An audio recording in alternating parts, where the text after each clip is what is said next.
Nakahanda ang Department of Labor and Employment o DOLE na tulungan ang mga manggagawa ng kumpanyang Hanjin na mawawalan ng trabaho. Narito ang report ni Naomi Tiburcio.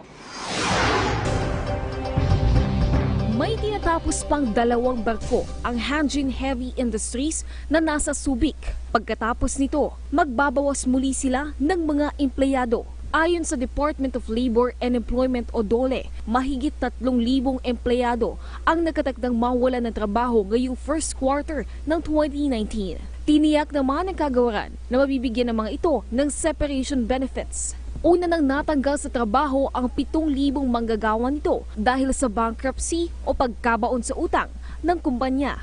The Subic Shipbuilder Corporation, SUSICOR for short, Hanjin's general contractor in shipbuilding, has given us assurance that their workers will get separation pay equivalent to 1 month for every year of service. Maliban dito, tutulungan ng DOLE ang mga manggagawa na magkaroon ng trabaho sa welding, steel shipbuilding, construction at plant services sa ilalim ng Build. Prioridad ng DOLE ang mabigyan trabaho ang mga ito dito sa Pilipinas imbis na sa ibang bansa, lalo pat in demand at highly skilled ang mga manggagawa ng Hanjin. So we're confident that ito pong nakikita natin na would be displaced pa lang, hindi pa naman siya totally displaced as of now, ay ma-employ po natin.